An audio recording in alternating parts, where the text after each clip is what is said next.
1, 2. What's up, everyone? It is me, your homeboy June, kicking it with the one and only. Hello, Hector. Locked dog. It's either or. And my guest.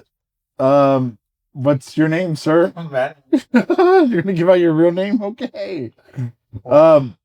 Yeah, makes sense. It does make sense. All right.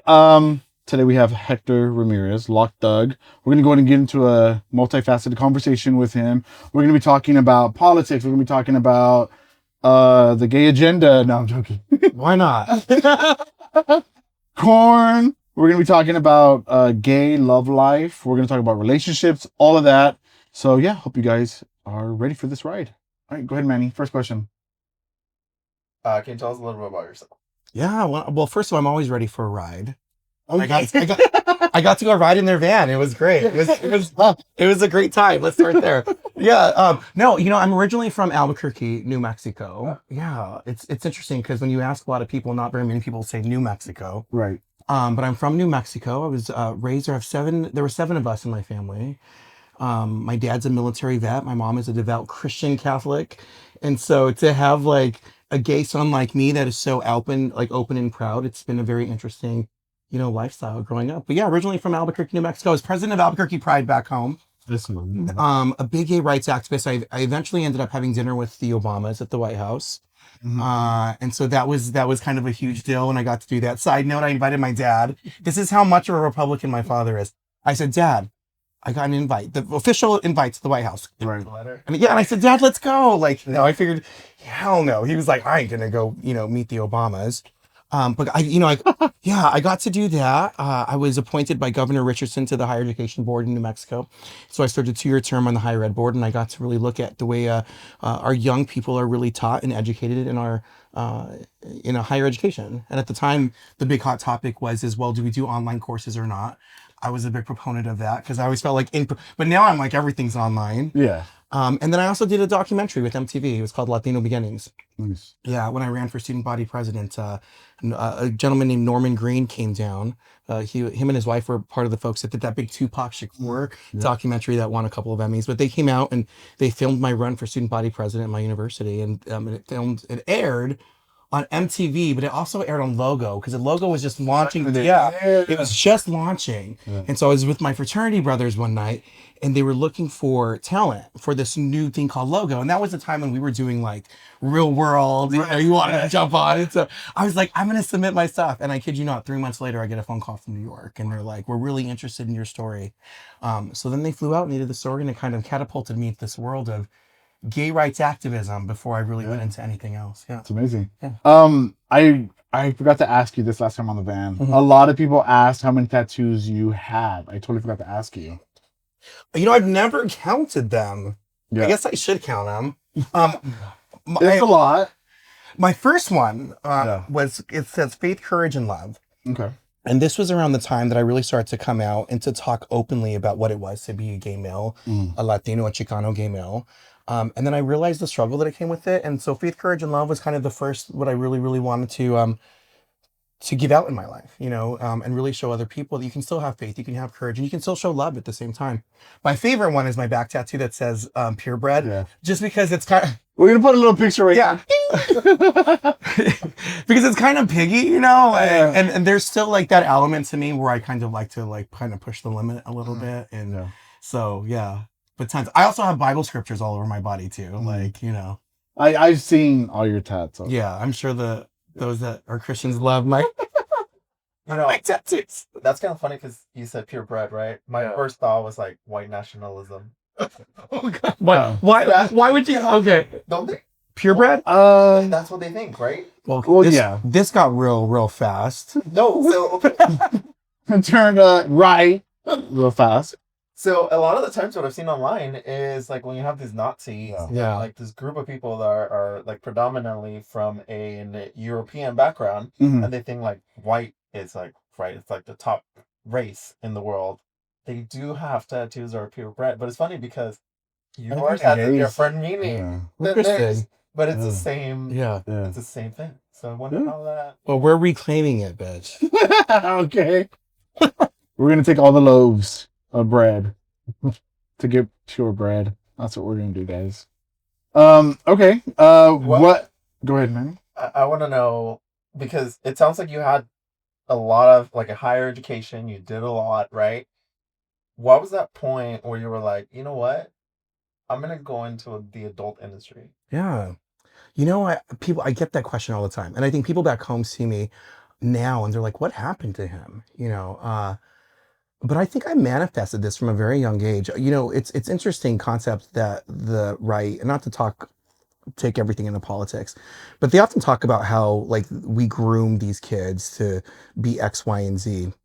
And I grew up in a really, really conservative home. And if you talk about grooming, I was in church every Sunday. I was told this was during the HIV and AIDS crisis of the early 80s, where people were living in fear and people were just dying left and right. And I remember those things as a kid because the fear is that being gay was associated with death, and that was through HIV and AIDS.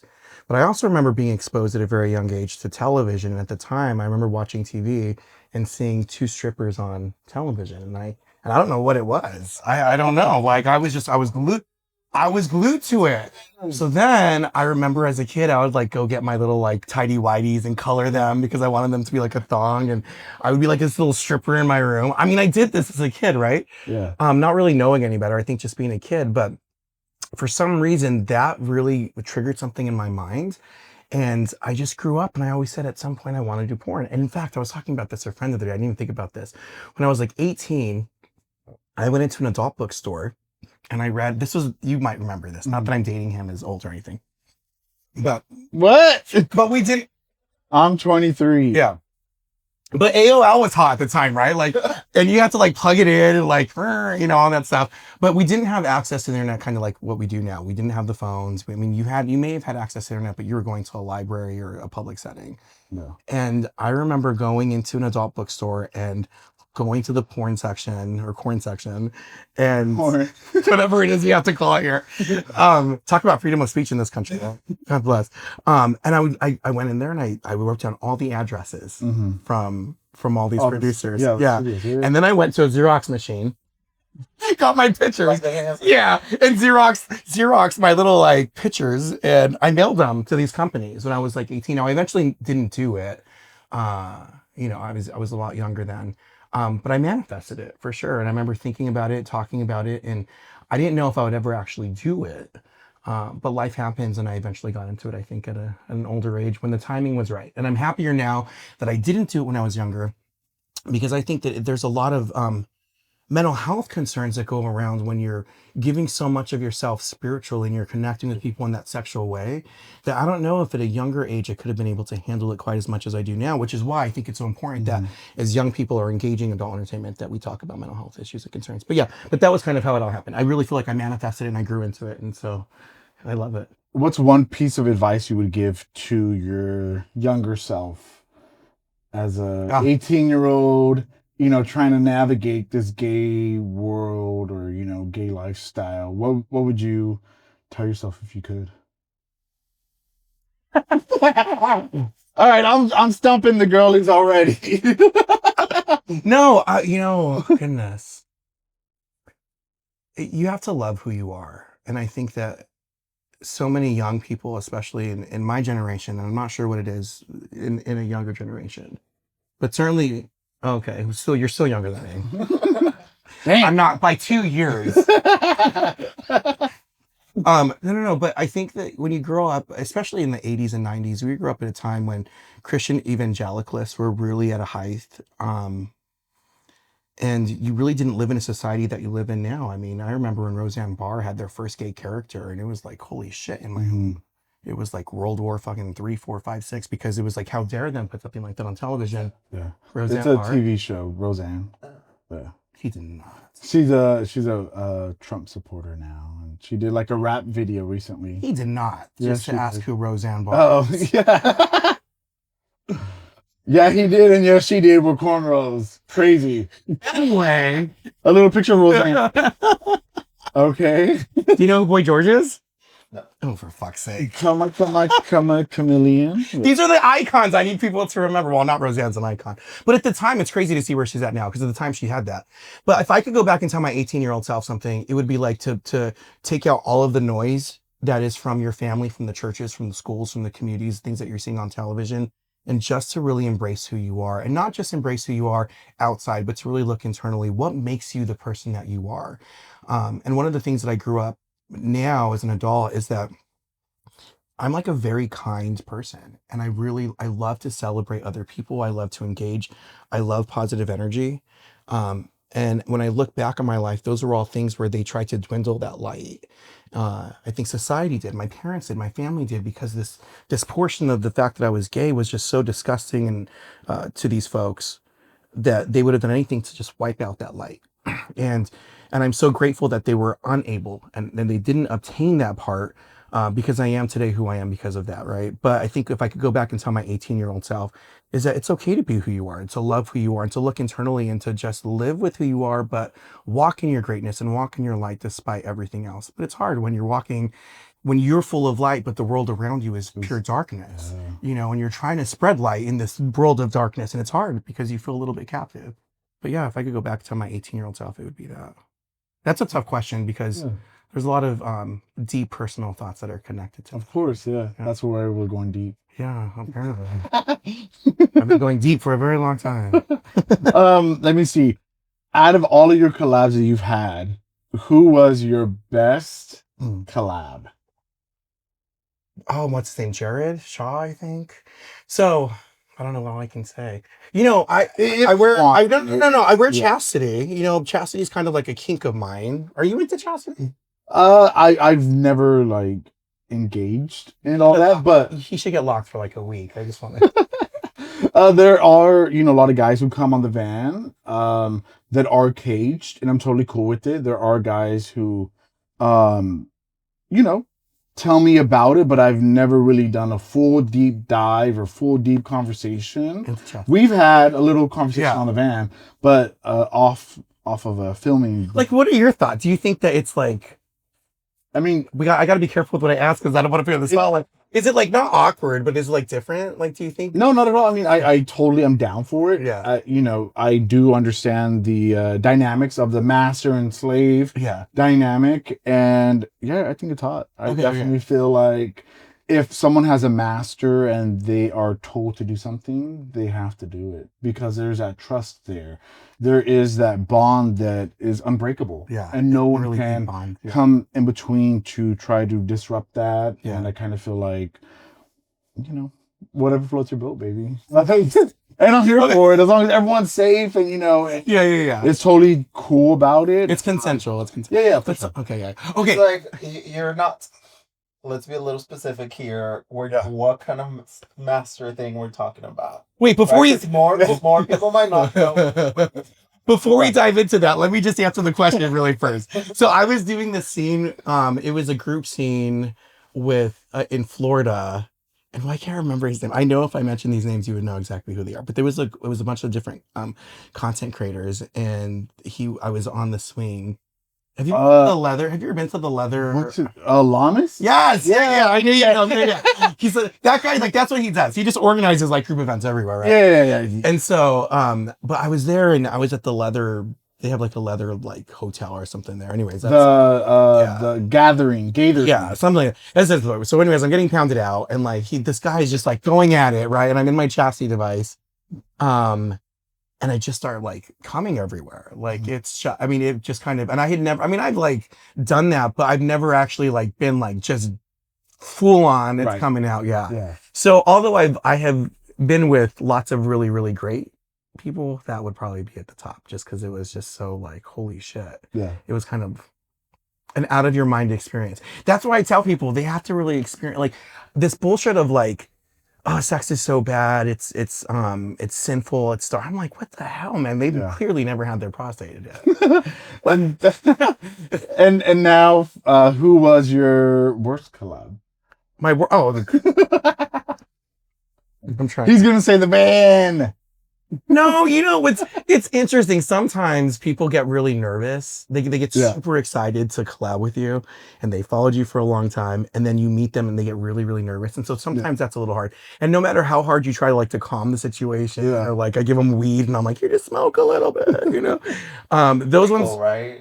Medicinal, prescribed by our doctor, yes. Of course. Yeah. I mean, for entertainment purposes only. Yeah. Okay. Makes sense. Makes sense. Yeah, those ones are always a little difficult because you got to like get them back into that frame of mind of okay, like and you got to get people feeling a little comfortable. But Yeah.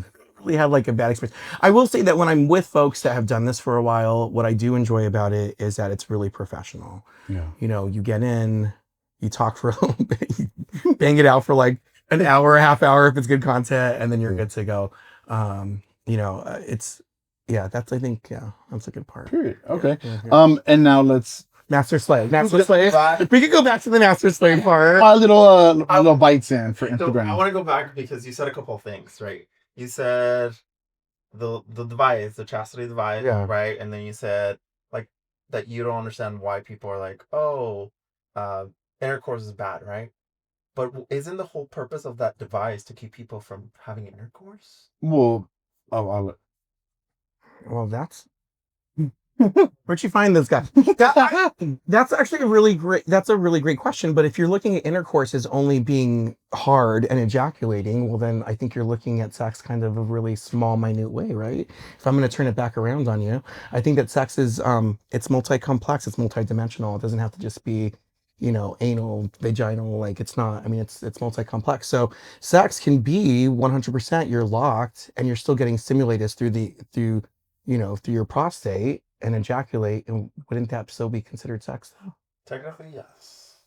And then oral as well. Yeah. And there are different types of for the deep dive, I guess. Now we're gonna go ahead and go into there is like emotional standpoint where some masters are emotionally just there to, hey, how's your day going? How many dicks have you thought of, or how many slongs have you thought about today? Wait, are you gonna act on it today? Yeah, it's the whole stimulation of the act of doing instead of just engaging in random hookups per se. It's totally whatever bond you have with your master and the slave per se, or the chastity, the sub. It's multifaceted, I guess. There's so many different like layers and different worlds and the dynamics. They have like old guard. Are you familiar with this at all? Old guard and new guard. Like old guard was very much like protocol. Yes, sir, no, sir. You're kneeling when the dom comes in the room. What? Yeah. I laugh because I'm saying it out loud. I'm like, wow, that's kind of wild. But this is what I will say about like dom sub, S&M, B&D, all of those things is that the connection that you have, that you form with the dom and a dom forms with the sub is such a deep connection that I know to the outside world it might be like, wow, like what's that? But if you really look at it in heterosexual normalities, I mean, you look at a male female, especially from like 50s, 60s, I mean, that's what it was. I mean, wives were very submissive to their men, and I'm not saying that's good or that's bad, and I don't want to open up that can of worms, but if you look at it like that, they're in heterosexual reality, I mean, it's very much set up like that, but dom sub, I guess could kind of be the same thing, but most people think that the dom is always in control, and that's not the case. A good dom understands his sub, exactly, and the sub can still have that control. The dom respects it and knows it and is aware of it, and you start to understand each other's like feelings and emotions and energy. And I love it because the connection is just so deep. I mean, when you're in that moment, even if like even if you're like being tied up, right? Like you're just like strung.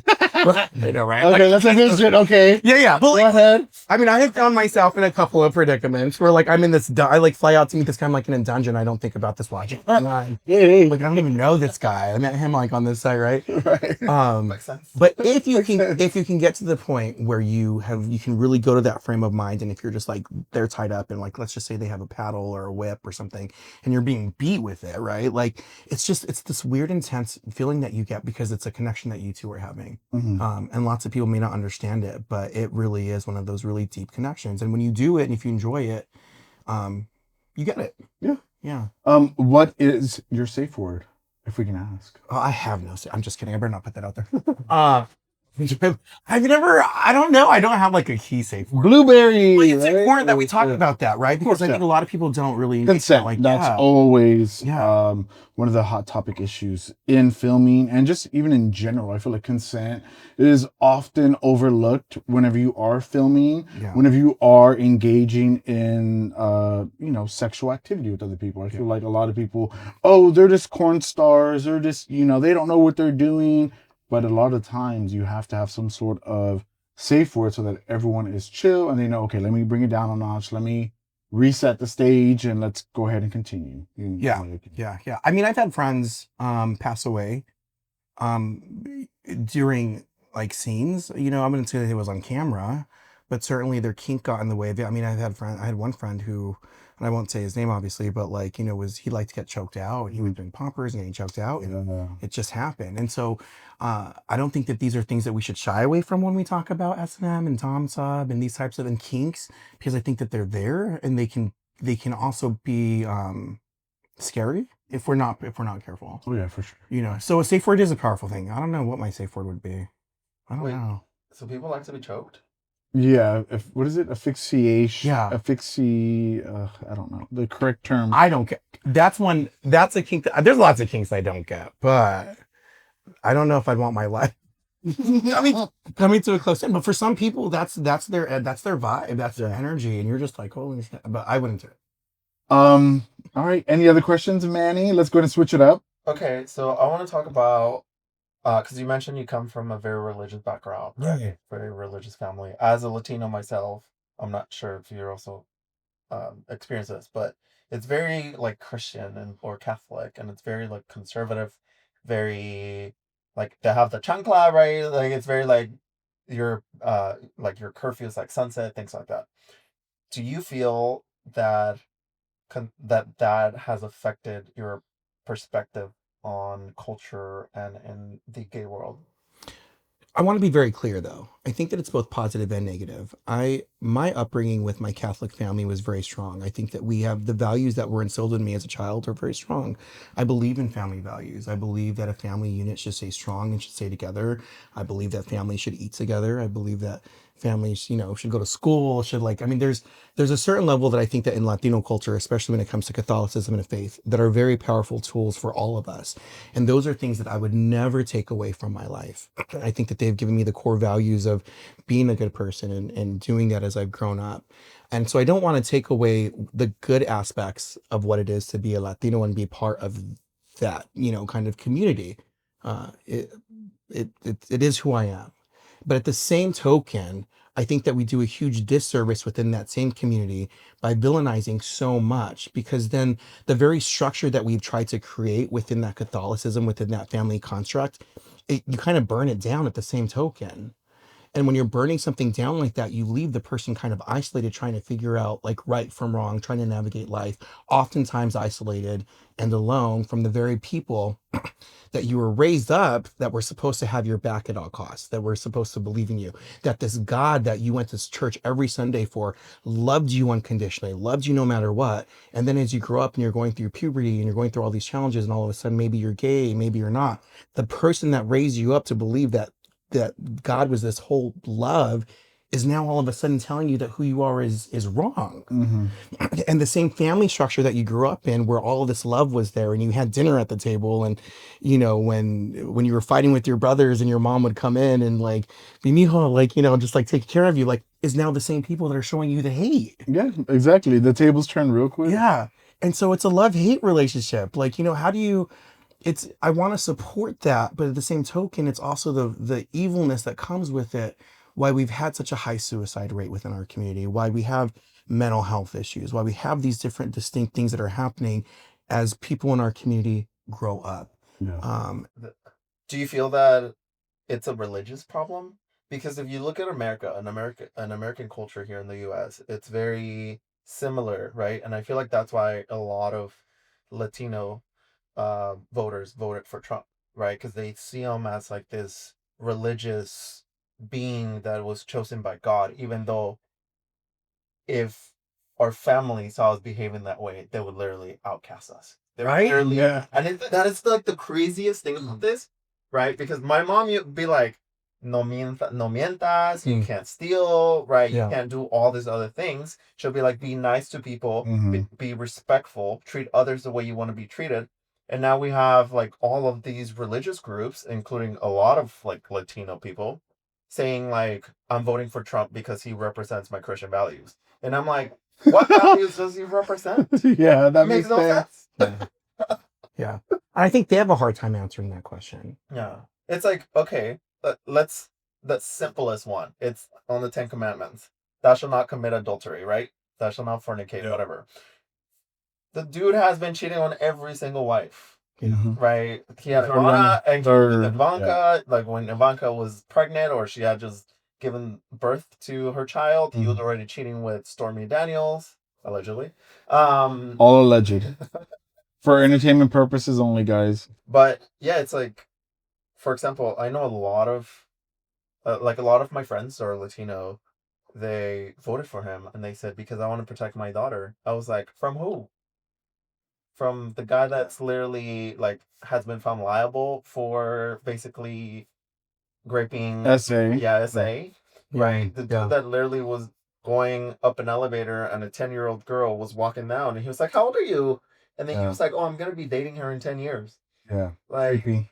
and it's like this whole issue where I see the left trying to be more inclusive, right? Like the way you would want your family to be, Yeah. right? Accepting. Like, yeah, there might be things where you're like, I don't agree with that, but as a person that is its own person, I'm gonna accept you, like the pronoun thing, right?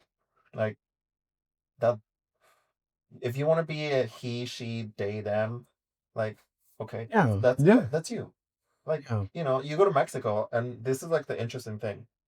You go to Mexico, and there is a lot of transgender people down there, Yeah. right? There is a lot of men that also cross dress. Mhm. And yeah, there's obviously some violence, and then there's some like hateful rhetoric.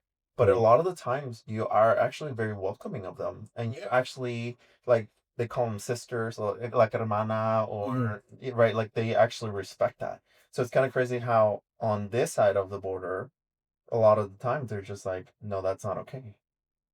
Well, the undertones of hate is what gets me. It's I was talking to my mom about this the other day, and I love my mom to death. She'll always be the queen of my life, but she's wrong.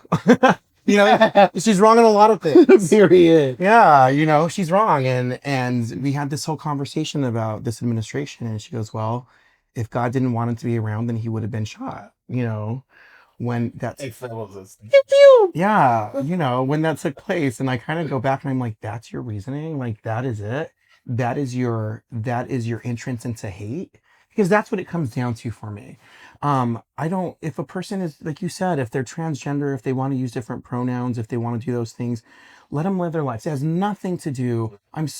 First of all, and I tell my parents this all the time, you have to believe in their God in order to follow that law and to follow that teaching. And if you don't believe in that God or Jesus or whatever it is that is, then your words mean absolutely nothing to me. It's just pure hatred. But I will tell you that what I guess I always knew was there, but it was the undertones of hatred that were always there that are now just popping its little head out of the ground. And that's what this administration has done. Mhm. It's allowed for hate to come forward and to peek its head. And yes, does religion have something to do with it? 110%. But I think beyond that, there's like this deeper lining of hate. And I tell my parents, like the other day, I was like, you think that this is disgusting. My lifestyle is disgusting for you. And what I was really trying to do, and so many of us try to reason with our parents and try to reason with our loved ones and try to, because we want that love. We're chasing it. Yeah. And we try to give them that outlet, but no matter what we do, it's like, no. And she said, she was like, well, this is God's law. Yeah. And that was just it blew my mind just how hurtful it was. Yeah. It's yes. You know what's crazy though? Like the Bible doesn't talk about lesbianism. When it talks about like men laying with men, it only says men. It never says a woman and a woman. Well, there's lots of things that the Bible says that people do. But people pick and choose, And that is the craziest part about it, because I was raised in a very religious household, right? Yeah. Vegan. Yeah. And Vegano. To a lot of people, that doesn't make sense. Yeah. But per the Bible, you're supposed to be at least a vegetarian. Right. Because your body is a temple, right? But then you have some priests or some pastors or some religious people eating pork. You know what First Cafeteria is? The what? Never heard of it. You've heard of First. What is that? You've heard of First Cafeteria. I thought for sure you have. It's like a cafeteria, like you go like eat. It's like used to call them like First Cafeteria Catholics. You pick and choose what you want. Oh no, I've never. Oh, you let me down. I thought for sure this one was. No, so I was raised as a Seventh-day Adventist. Oh, okay. Yeah, so. I don't know much about this Adventist. So we go to church on. It's like Pentecostal, right? They actually, I think Pentecostals comes from us. Yeah, like it's like woo, everything is like speaking in tongues and. Well, we don't speak in tongues. Okay. I think that's the reason why they got kicked out. Oh, okay. Well, let me ask you this really quick, as we're talking about politics and stuff, and we were kind of talking about this earlier. I'm gonna engage in a hot topic. I often sit back, you know, when you have the platforms that we have, and you have the thousands of followers and people, and I always try to push the limit on what I can say. I have a brand, of course. Yeah, I have a brand, and sometimes my political beliefs maybe not match that brand per se. But I think it's important to have these discussions. We were talking earlier about like they, their, them, the pronouns. And I don't always necessarily like understand that, right? And I think the question that you had earlier was like, do you think that we pushed it too far? Have we pushed it too far?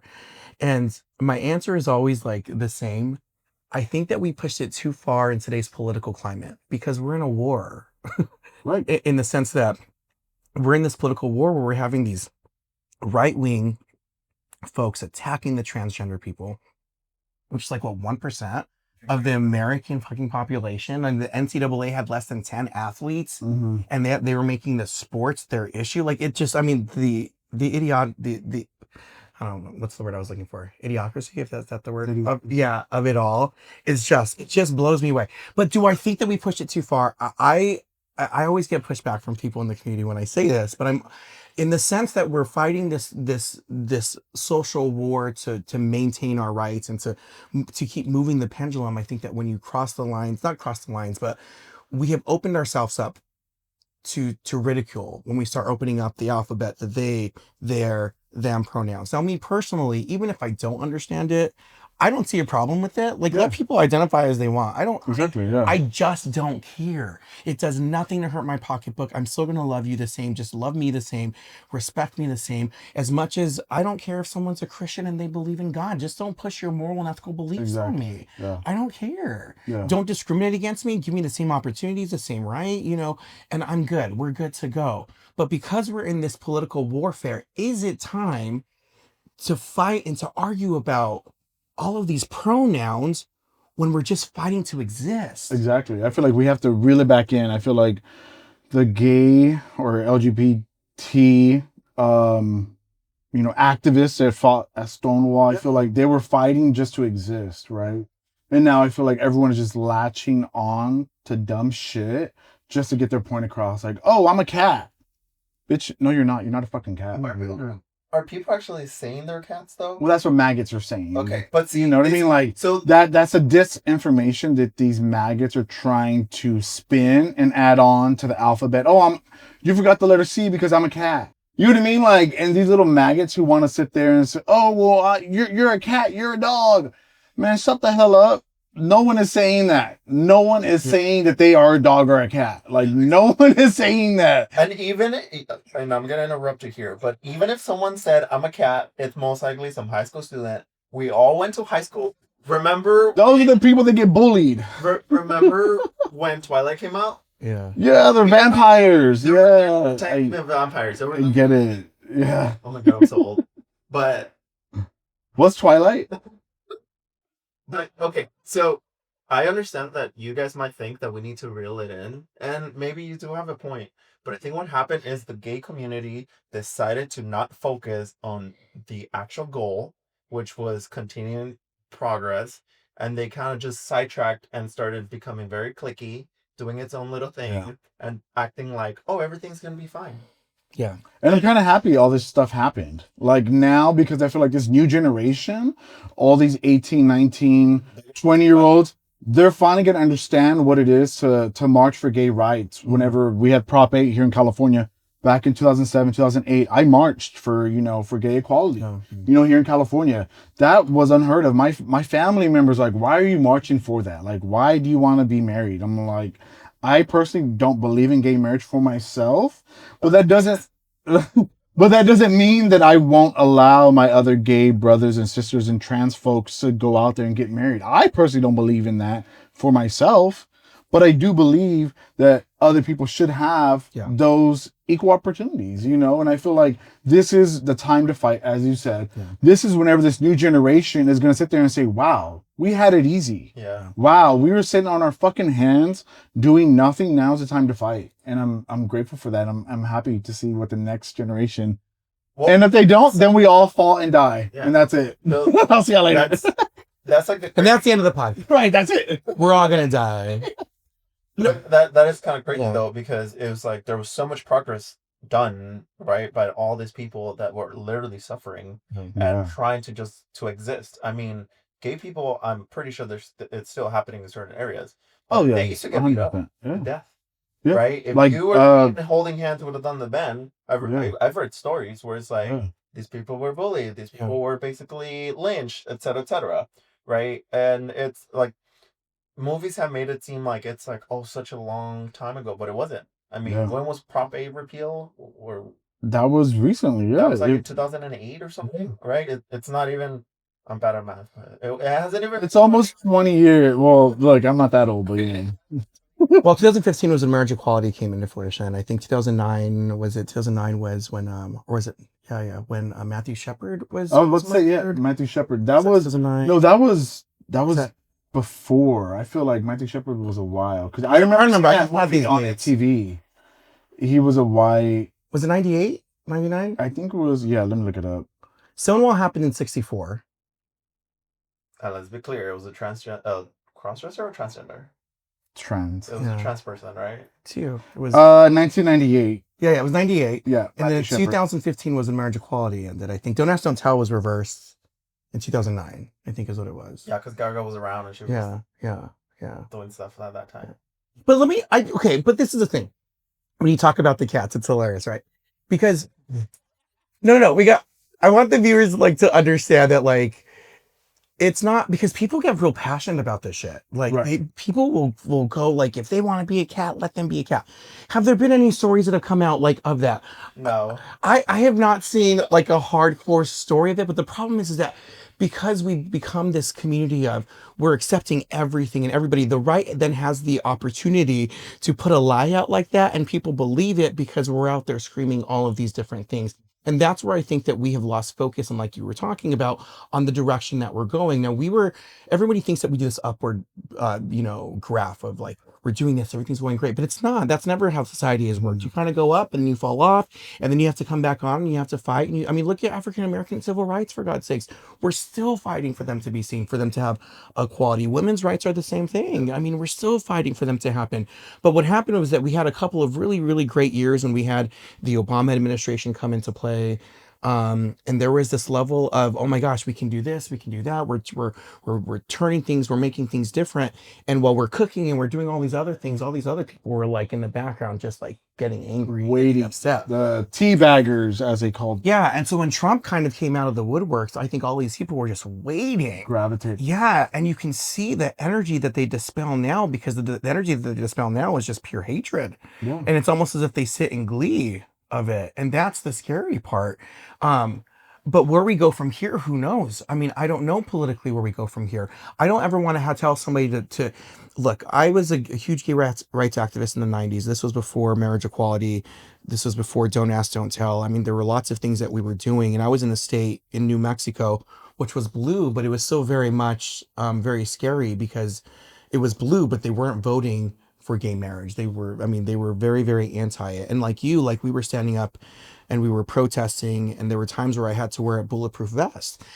I'm on the opposite side of you. I don't want these young people to have to know what that's like. I don't want to be like, I'm happy that you're going to go through it now. I don't think that I should have had to have gone through it in the 90s or the 2000s. I don't think you should have had to have gone through it in the 90s or the 2000s.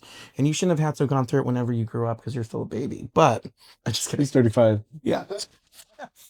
Well, I think that I'm the villain. Yeah. All right, this guy. Don't tell him anything.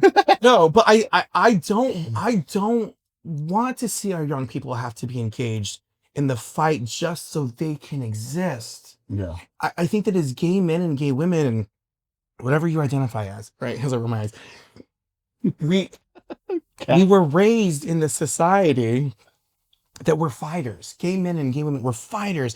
We have to fight for equality. That's what we do. We stand up for it, for who we are. And I'm sick of it. I am so sick of it. Why do I have to stand up every day and fight for who I am? Why can't I just be? Why can't we just be?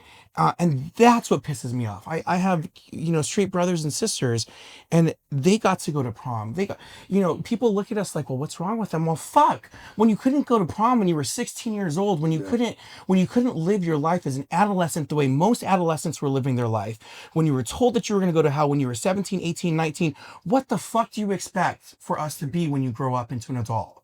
When we have to unravel all of this hatred, all of this self-doubt, all of these things where we couldn't walk in our greatness and walk in our light, we grow up. These kids grow up. These parents that are telling these kids that have transgender kids, no, this is not who you are. We're going to send you to counseling. These people grow up. Exactly. Yeah. And then we wonder why we have the issues that we have within society. And it's because what we should be doing is showing these people love, showing these people what it is to be compassionate, showing them what it is to be respectful of other people. But instead we show them this hate, then they grow up and they become these, other people in society. Yeah. I will say though, all that has actually made like the LGBT community be very successful, right? Because you don't see them shooting up their classrooms. I mean, there might be a couple, but most of the shooters have been white students, right? And when society is just like, oh, you're mistreating the white European Americans. Yeah, there's no such thing as white. European Americans. So when they talk about how like the male European Americans are being like, oh, picked on, like they've been picked on by all these leftists, etc., etc. Gay people have gone through like the alphabet people have been going through that for a very long time, and they're not the ones shooting up schools. For the most part. Yeah. Right. And it's like they try to blame us and just everyone that's not in that group. For like everything else. Right. I'm over it. Hear me out. Hear me out. I'm over it. Am I gonna stand up and fight tomorrow, today, right now? Yes. And that's okay, because I'll do that for you. I'll fight for you. But I'm over it. Like, no, I'm still gonna stand up. Fuck these people. I'm saying but that's what I'm excited for. This new generation, That's what I'm just trying. My point was, I'm ready for these new generations to get that fire lit up under them. It's like teach these little twinks how to be mean.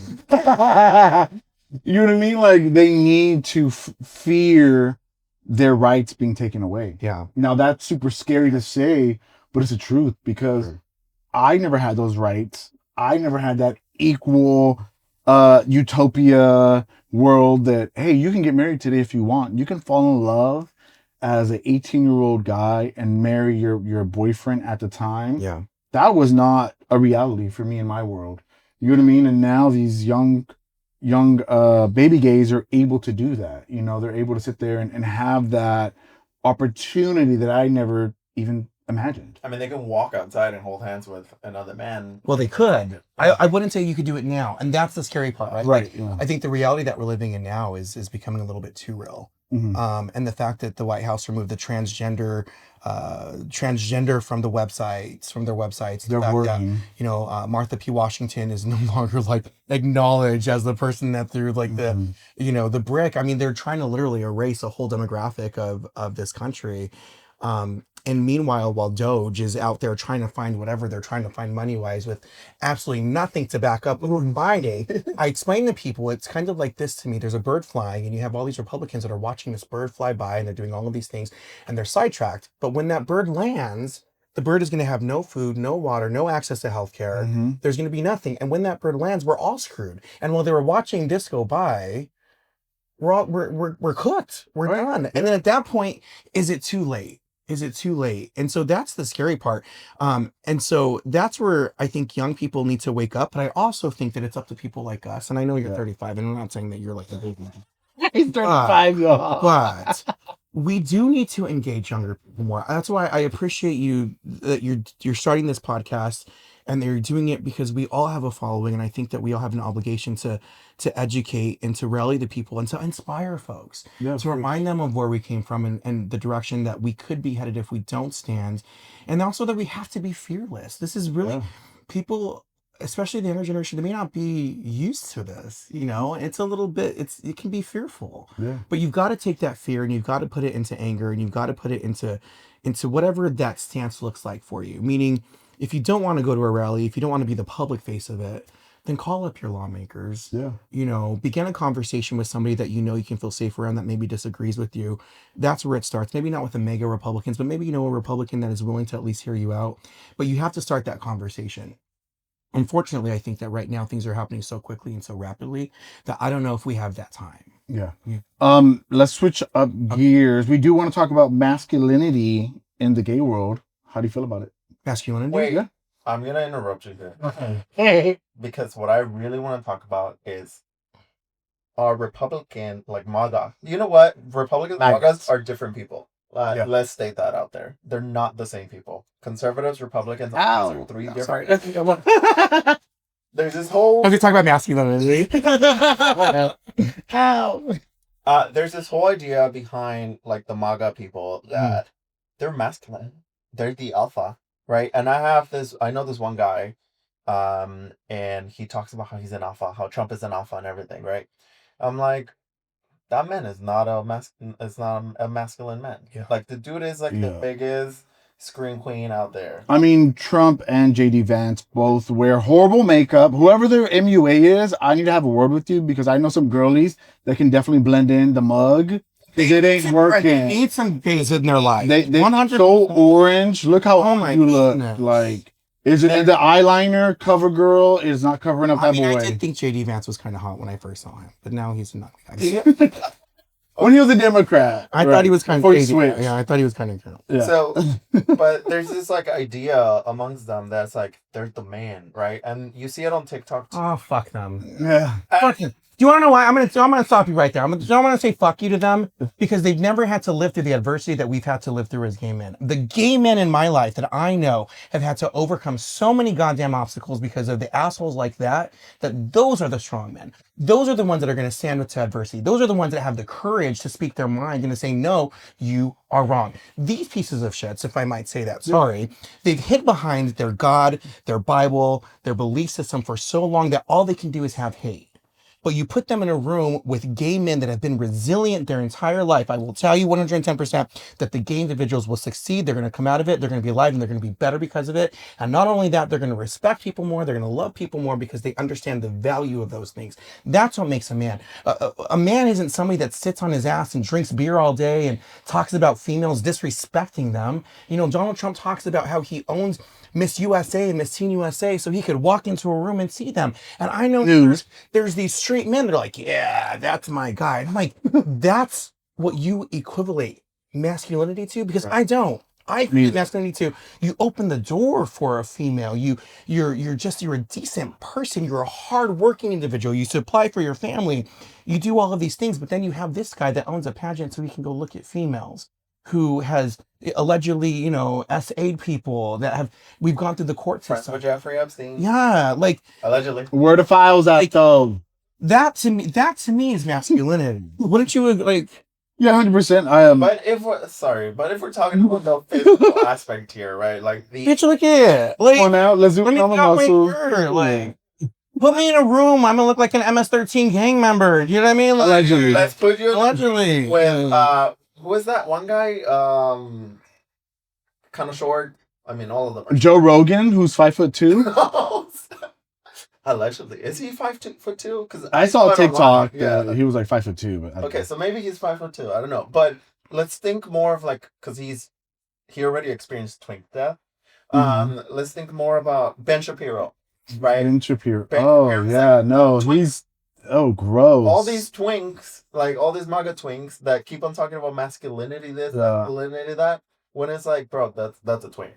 in the Yeah, no, I'll They're break not him in half. Yeah, I'll break him in half. But why? But I don't understand why that's even a topic of discussion. Not here, but just in general. Like they just think that the this left on masculinity, they just think that the left are like very effeminate and Yeah. think that the MAGA are like the macho man. Well, this is the thing. The right, the maggots think that all the Democrats are the oversized European American individuals with purple hair, right? That's what they think a Democrat is. Typical Biden voter, right? That's their little jab.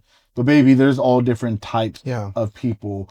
There's different masculine gay men, there's feminine gay men, there's, trans Yeah. people, there's all different types of And look, people. if I'm in a war, I come from a military background, a military family, and if I'm, and I tried several times. That's a whole other topic, to join the military.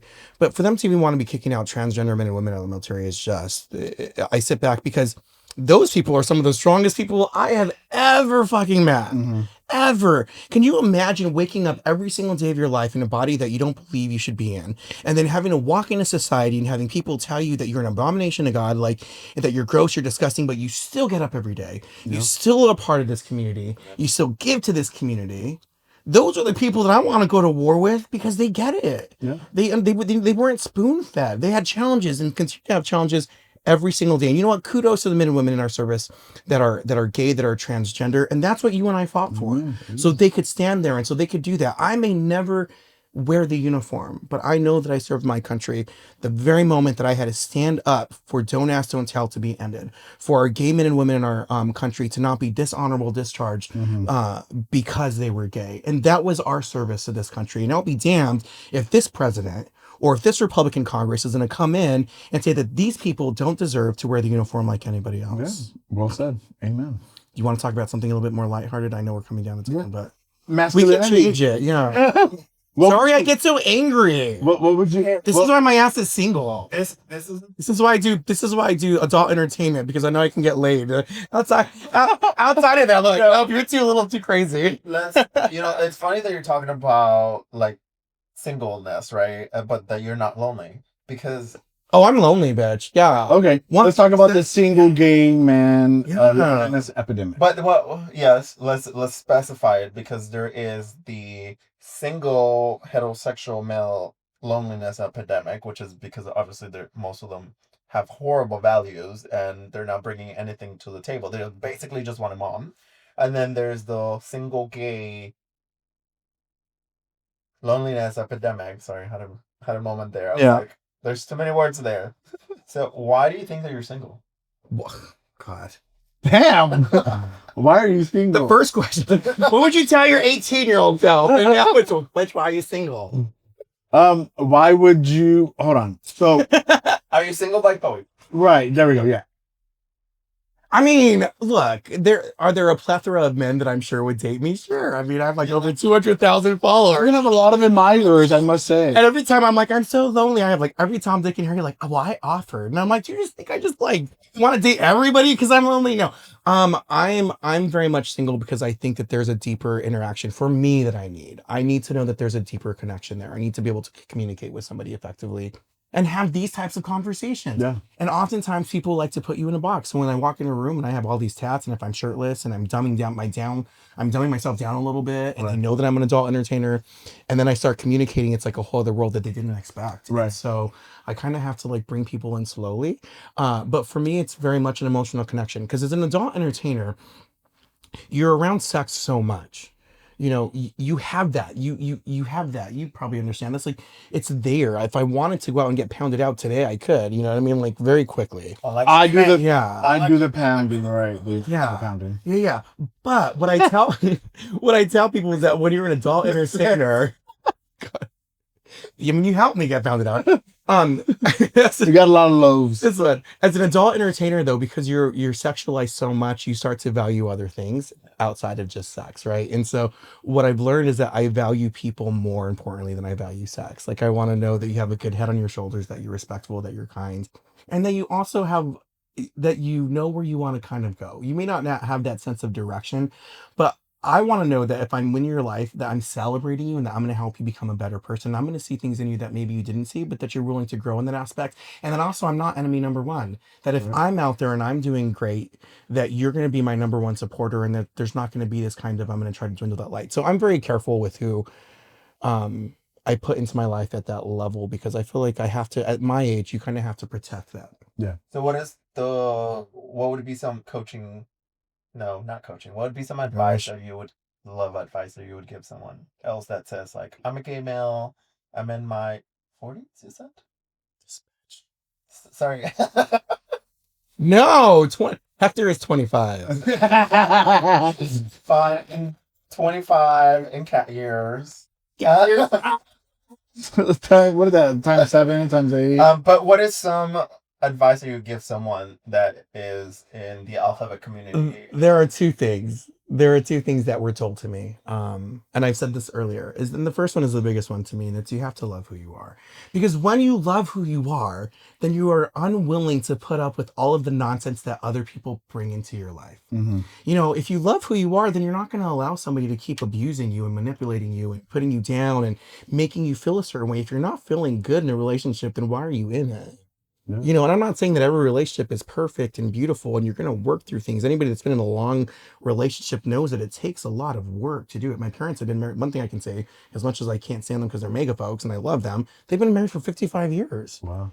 And they've been one cohesive team, but they've worked through it. And what an example for me and my brothers and sisters, regardless of their political beliefs, they've gone through it. And so my first response to folks is that you have to love who you are, because when you love who you are and you understand your value, then you're not going to allow people to really take advantage of that. And then the second best advice that I got was when I was going through my divorce. I was married. The guy just sat me down. It was so simple. And he goes, Hector, when are you going to choose you? When do you choose you? And I just kind of stepped back and I said, I'm trying to get us through counseling. I'm trying to show him how beautiful and amazing he is. I'm trying to show him that he doesn't have to compete with me. We can walk into a bar and there might be 2,000 people there and maybe some recognize me, but to me, you're the only in the entire room, right? And I finally, when I heard that word of choose you, was when I finally took a step back and I said, I've never heard truer words. Because at what point do you just become selfish and say, I'm important, I'm valued, I don't need to be manipulated? And you have to choose you, because you can't do anything else for anybody else if you don't choose you and if you're not number one in your life. Why would you be number two to somebody else? Amen. It makes no sense. Yep. No second fiddle around here, y'all. All right. One last thing you want to wrap up with? Anything you want to say, mention to everyone at home? Listen, there's always something I want to say. We're gonna bring it back. Yeah, you'll be back, but I want you to look straight into the camera and say something. Yeah. My guts. This is what I'm going to tell. Oh Lord. This is more my message for those that are not part of the Republican Party. It is this. It's to every gay individual in this country and around the world that care about their rights, that care about not being erased, is that now is the time to stand up and to be heard, whatever that looks like. We all have access to social media. Share your stories, share your concerns, share your fears. The people in your life may not be seeing this because it's being suppressed by social media owners. It's being suppressed by AI. It's being suppressed by a lot of people. And a lot of the information, a lot of the fear that is currently happening is not being disseminated to those on the right. And I'm finding that out more and more. And so it's up to us in many ways to educate those people. But on the flip side, don't be afraid to stand up. You need to know that you're going to have people like the three of us that are sitting here that are going to back you up, that are going to support you. And I know this for a fact, and you probably know this too, and perhaps you do as well, is that this community comes together when we need to come together and fight. We may have a lot of issues. We may be hateful to each other. We may judge each other on the way that we look, on the way that we act, and all of those come from internal issues that we've had to grow up with. But one of the things that I will say about our community is that when push came to shove in the 90s and the 2000s, when we were talking about marriage equality, when we were talking about ending Don't Ask, Don't Tell, when we were talking about ending sodomy laws, I remember showing up to events and I would look to my right and there would be people of color, there'd be transgender men and women, and I'd look to my left and there would be our allies. And so one thing that I knew is that at the end of the day, push comes to shove, you're going to have people that are going to be by your side, and that's so important. Yeah, 100%. It does make sense. Yeah, to all of our trans folks out there, we are here to fight for you. Don't feel alone. We are And those here. fucking cowards. I'm sorry. But if you are a coward that all of a sudden wants to remove the T from LGBT, fuck you. Like, I have to say that. And I got to be honest, because we have always fought together with our transgender brothers and sisters. 100%. Always. And I'm sitting here thinking, I am flabbergasted that I am seeing people in our community that are like, well, we shouldn't have the T. What the fuck? They have no balls, no backbone. First brick? No, Martha P. Washington, right? And I forget the other one. She was a Latina too. I forget. Anyway, sorry. Put it right there. But that's it. I love you all. God bless.